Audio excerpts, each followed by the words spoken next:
अस्सलाम वालेकुम, good morning everyone. Sunday का व्लॉग है ये। तो मेरे गले का चैन सीज़ा ने खींच करके तोड़ दिया। 2 महीने से पड़ा हुआ था, आने की वजह से आना नहीं हो रहा था हमारे गोल्ड वाले के पास। तो आज मैंने कहा चलिए, हमारे पास हमें टाइम नहीं मिल पाता है, फिर ऐसे तो बनेगा ही नहीं। तो यहाँ पे मैं निकल गई, फिर गोल्ड वगैरह के प्राइजेस पूछी। तो मैंने कान की एक दो छोटी सी ज्वेलरी मंगवाई, कान की टोपस। तो मैंने ट्राई करा, आप देख सकते हैं, आप लोग बताइएगा कैसा लग रहा था ये मेरे ऊपर। तो मेरे पास ऑलरेडी है जो मैं डायमंड का पहन रही हूँ, पर गोल्ड का मैंने सोचा एक गोल्ड का भी होना चाहिए छोटा सा, जो कि मेरे पास नहीं है। तो ये मेरे को क्यूट सा लगा, अच्छा लगा। बाकी इसके पास और कलेक्शन नहीं थे, बस कुछ ही थे। और ये इतना छोटू सा, ये था 30,000 का। तो मैंने सोचा अभी नीड नहीं है वेस्ट करने के लिए, तो बस मैंने जो गोल्ड का दिया चैन, उसने कहा कि वह बुधवार को मिलेगा। तो पर्ची बना के उन्होंने दे दी, क्योंकि उसी के पास का था, तो मैं उसी के पास लेके गई जोड़ने के लिए। और ये रहा, हम निकल गए वहाँ से, अम्मी की तरफ जा रही थी। तो ये रहा रास्ते का टूर आप लोगों के साथ। ये नागलोई की पूरी मार्केट है, तो जो लोग नागलोई में रहते हैं उन लोगों को तो पता होगा। तो मैंने थोड़ा सा कैमरे में, ये नागलोई की पटरी मार्केट है। बाकी आगे की मार्केट शोरूम वगैरह है, शॉप सब है कपड़े की। मैं कभी गई नहीं हूँ, मैं कभी रुकी नहीं हूँ नागलोई की मार्केट में, बस रास्ते रास्ते से ही मैंने देखा है। तो चलिए आप लोग भी देखिए हमारे साथ।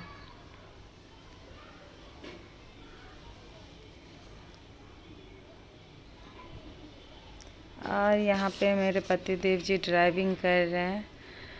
और मैं आप लोगों को, मौसम तो मत पूछिए, गर्मी दिल्ली का तो सबको पता ही है, काफ़ी गर्मी है। और ये मैं शूट कर रही थी मंकी का। इन्होंने ही दिखाया कि देखो, इन्होंने कहा कि भुजिया की पैकेट मंकी को पकड़ा दो।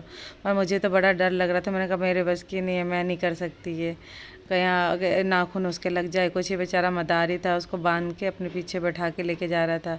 फिर हमारी गाड़ी चली गई आगे। सीज़ा सो गई थी, उसको आ रही थी नींद, सुबह की उठी हुई थी। तो मैंने कहा कि वो ऐसे ही पैरों पे लटकी लटकी सो गई, सही से सोई नहीं। फिर जैसे सोई थी मैंने उसको वैसे ही छोड़ दिया। और ये शाम का टाइम है, शाम के 5 बज रहे होंगे शायद से, हाँ 5 बज रहे थे। आज मैं व्लॉग 2-3 दिन से नहीं डाल रही हूँ, क्योंकि मेरी तबीयत सही नहीं है, तो मैं शॉर्ट्स भी नहीं डाल रही हूँ। और बस यही रीज़न है ना डालने का, बाकी और कोई रीज़न नहीं है। आज थोड़ा सा मूड बना, मैंने कहा 2 दिन से नहीं डाला तो आज डाल देती हूँ। आप लोग चैनल पर नए हैं तो सब्सक्राइब ज़रूर कीजिएगा।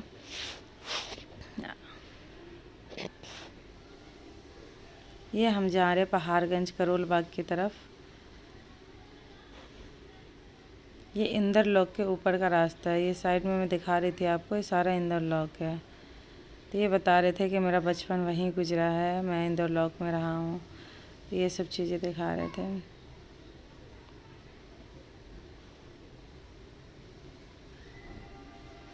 उसके बाद हम सारा रास्ता क्रॉस करते हुए फाइनली पहुँच गए।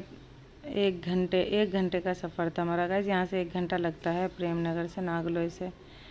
फिर यहाँ पे चल रही थी हमारी कुछ बातें आपस में, तो बड़ी हंसी आ रही थी, हंसी मजाक थोड़ी सी चली, मज़े ले रहे थे एक दूसरे के।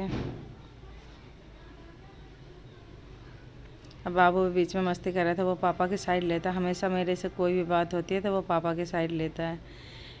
यहाँ पे ये कॉर्नर, यहाँ से कुछ स्नैक्स लिए इवनिंग के लिए।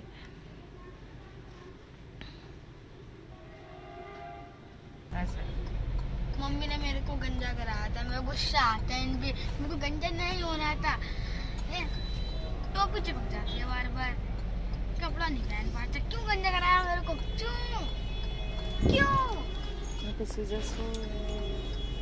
वो सोती रहती है हर वक्त, मेरे को आती है।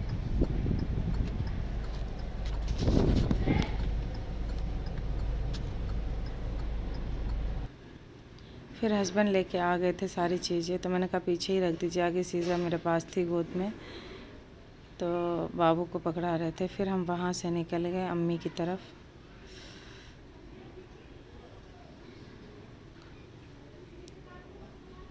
यहाँ पे बाबू को पीना था गन्ने का जूस। तो फिर हमने गाड़ी रोकी। हमारा इरादा नहीं था पर हमने भी पी लिया। बहुत टेस्टी था। ये गन्ने का जूस आप लोग बताइएगा कहाँ पे है। जो करोल बाग में रहते हैं ये उधर का ही, ये करोल बाग की शॉप है। और ये रहा हमने जो शॉप से लिया था, ये मैंने पहली बार खाया था। ये रसमलाई तो हमेशा ही, और ये इसे क्या कहते हैं, ये कुल्फ़ी फ्लेवर होता है, तो जो को बच्चों को ज़्यादा पसंद नहीं है। तो यहाँ पे ये पकौड़ा टाइप का था, तो ये अलग ही था, काफ़ी अच्छा टेस्ट था। फिर हम डिनर वगैरह अम्मी के घर करके हम रास्ते में निकल गए और घर की तरफ। रात को 11:30 बज गए थे निकलते हुए। तो ये बस आने की हमारी थोड़ी सी वीडियो है।